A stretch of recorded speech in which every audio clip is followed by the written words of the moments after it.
Sinyal Partai Nasdem belum tentu mengusung Anies Baswedan di Pilgub Jakarta yang dilontarkan Bendahara Umum Partai Nasdem Ahmad Sahroni muncul beberapa hari setelah Ketua DPP PDI Perjuangan Puan Maharani menyebut PDIP tengah menimbang-nimbang Anies Baswedan.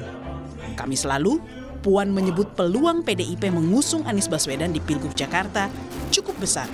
Kemungkinannya bisa di atas 50% atau bahkan lebih besar lagi. Lagi menimbang-nimbang. Masih menimbang-nimbang berarti. Apakah ada kemungkinan untuk mengusungkan Anies Baswedan juga Bu di Jakarta? Mungkin saja. Mungkin saja. Apakah berapa persen kemungkinan nih Bu? Apakah di atas 50%? Bisa di atas banget. Apakah sudah ada komunikasi dengan Pak Anies Baswedan? Komunikasi informal pastinya sudah.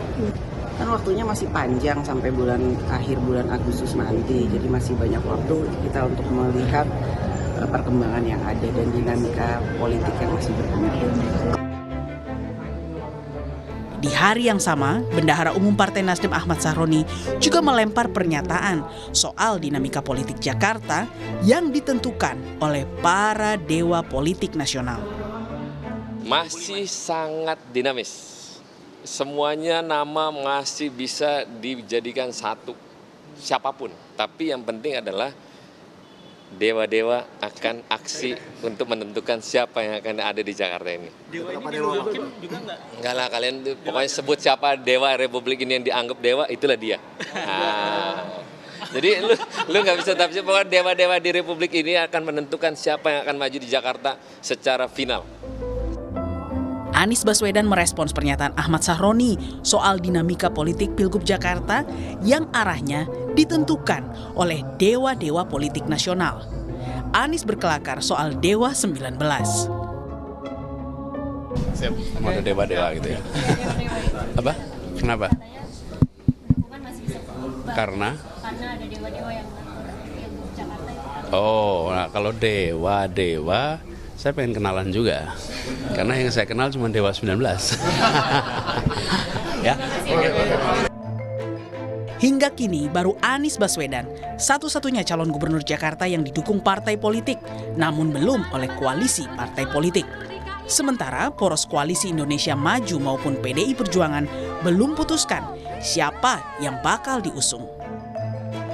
Tim Liputan, Kompas TV.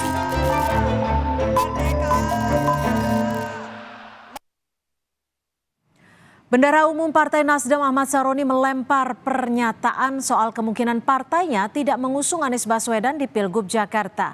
Isu belum tentunya Partai Nasdem mengusung Anies muncul bersamaan dengan PDI Perjuangan yang masih menimbang-nimbang Anies sebagai calon gubernur Jakarta. Sekalipun sudah resmi mendukung pekan lalu, mengapa Partai Nasdem belum tentu mengusung Anies Baswedan?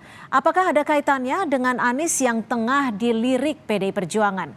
Kami bahas bersama pengamat politik dari Universitas Al-Azhar Indonesia, Ujang Komarudin, dan kami juga sudah mencoba untuk mengundang perwakilan dari Partai Nasdem dalam diskusi ini, namun belum ada yang bisa hadir. Saya sapa dulu Kang Ujang, terima kasih sudah bergabung bersama kami di Kompas Petang. Ya, sama-sama Mbak Cynthia. Ya, Kang Ujang, ini pernyataan Sahroni seakan begitu kuat gitu ya. Apa yang bisa Anda baca? Sudah mendukung sebelumnya, tapi belum tentu mengusung pada saat pendaftaran. Ya, saya melihat begini, dukungan itu kan tidak ada yang gratis, no freelance, dan tidak ada yang ikhlas. Walaupun memang Nasdem seminggu yang lalu mengatakan dukungannya kepada Anies untuk maju, tanpa katakanlah mengusulkan calon wakil gubernurnya. Tetapi sekali lagi di politik itu tidak ada yang gratis, tidak ada yang ikhlas. Semua tentu berbalut kepada kepentingan. Ya bisa jadi dalam konteks pernyataannya Pak Sahroni tersebut mungkin ya Anies dianggap offset gitu. Anies dianggap ya tidak lapor atau berjalan sendiri tanpa komunikasi misalkan dengan Nasdem, itu bisa terjadi. Sehingga tidak ada asap, tidak ada api, tidak ada pernyataan Sahroni kalau tidak ada, mohon maaf ya, perintah dari partai untuk mengatakan itu. Jadi artinya pernyataan dari Sahroni ini adalah sikap dari Ketua Umum Partai Nasdem, Surya Paloh? Ya saya meyakini seperti itu ya, sikap partai ya. Dan tidak ada yang salah dari pernyataannya Sahroni tersebut. Kenapa? Ya semuanya memang masih dinamis. Semua apapun bisa terjadi ya dalam politik. Di detik-detik akhir ya bisa mencalonkan, bisa juga tidak. Dan itu adalah sebenarnya format umumnya dalam konteks koalisi di Indonesia. Semua tidak ada yang pasti dalam konteks sebelum didaftarkan di KPU nanti di 27 hingga 29 Agustus. Oke, kalau tadi Anda sebut dalam politik tidak ada yang gratis. Apakah ini artinya dalam hitung-hitungannya untuk mengusung Anies tidak terlalu menguntungkan bagi Partai Nasdem? Ya, ada kalkulasi yang tentu rasional yang dibangun oleh Nasdem. Kalau menang mungkin potensi menangnya tinggi. Tetapi kan apa kira-kira yang akan didapatkan oleh Partai Nasdem? Sama juga seperti PKS ketika mengusung Anies, kan menawarkan calon wakil gubernurnya, Soebul Iman. Lalu PDIP pun pasti akan sama. Kalau mendukung Anies, kira-kira siapa calon wakil gubernurnya? Apakah dari PDIP atau seperti apa? Oleh karena itu saya melihat semuanya pasti ada kalkulasi politik yang rasional dan tentu ada kompensasi atau power sharing ya dalam konteks pilkada DKJ tersebut. Dan ini sebenarnya tadi format umum yang dilakukan oleh hampir semua kandidat termasuk partai politik. Nah, dalam konteks apakah menguntungkan atau tidak mendukung Anies dalam konteks pilkada 2024 ini bagi Nasdem? Saya rasa tadi ya kalau menguntungkan saya rasa sudah gaspol, sudah dikasih rekomendasi. Tetapi hari ini tadi ada kalkulasi ulang yang sedang dihitung oleh Partai Nasdem. Ada kalkulasi ulang. Kalau faktor dewa nih, faktor dewa ini menurut bacaan Anda dewa-dewa mana nih yang dimaksud? Apakah ada faktor dari istana? Kalau saya ada beberapa tafsir ya yang tentu spekulatif terkait dengan dewa ini. Dewa itu macam-macam ya, bisa dari petinggi partai, lalu bisa juga dari istana, lalu yang ketiga juga bisa juga dari para pengusaha. Dan ini kan yang menentukan. Semua ini kan berkolaborasi dalam konteks tadi mencari sosok kandidat calon gubernur dan wakil gubernur yang ingin dijadikan. Ya saya meyakini dari dewa-dewa itu ya banyak dewa itu, bukan hanya satu ya. Tadi ada dewa 19 gitu ya.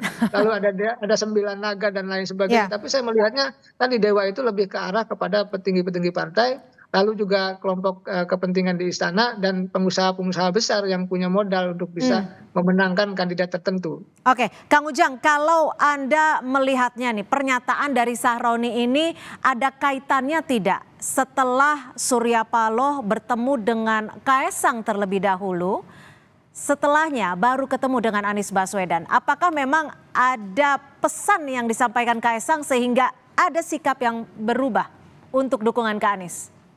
Kalau saya sih melihatnya tadi ya ada kalkulasi ulang, bisa jadi bahwa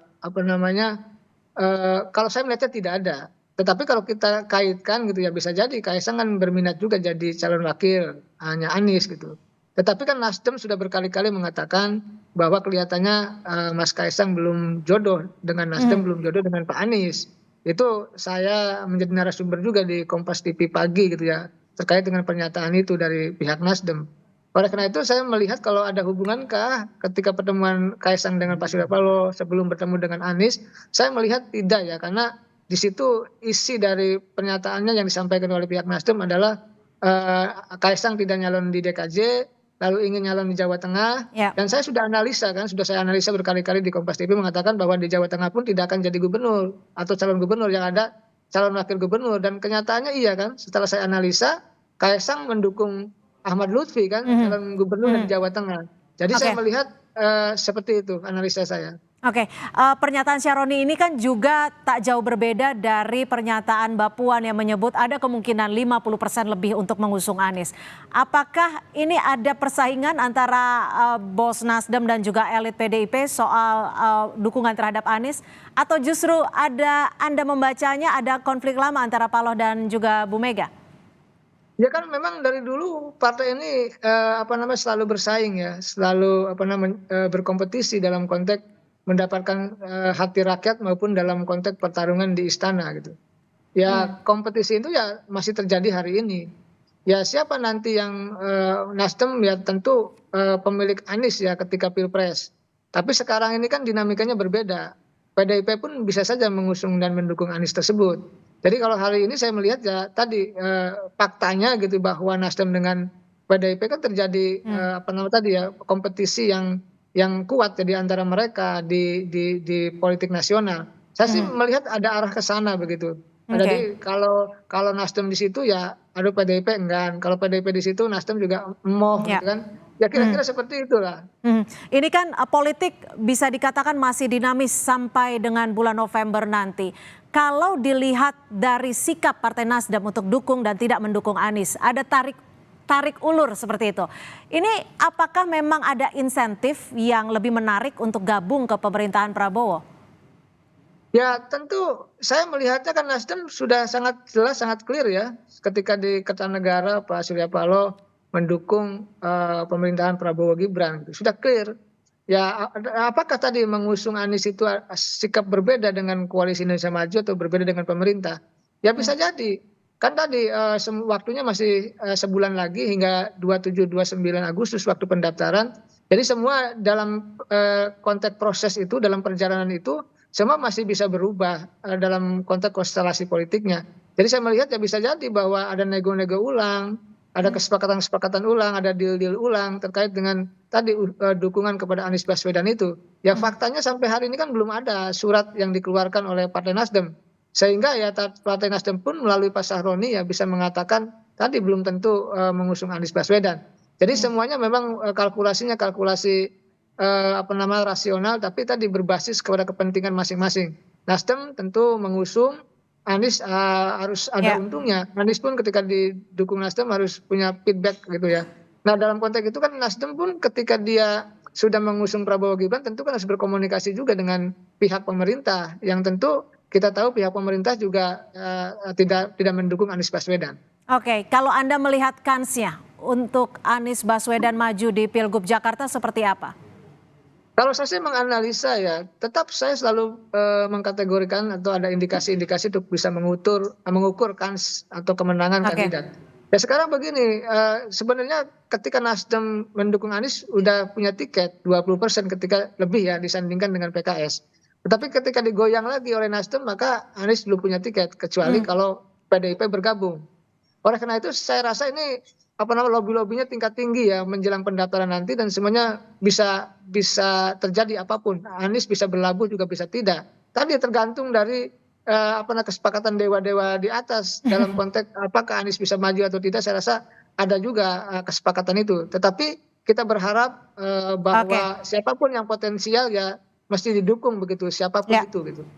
Oke, baik. Terima kasih Kang Ujang Komarudin, pengamat politik dari Universitas Al Azhar Indonesia, sudah memberikan perspektif di Kompas Petang. Selamat sore.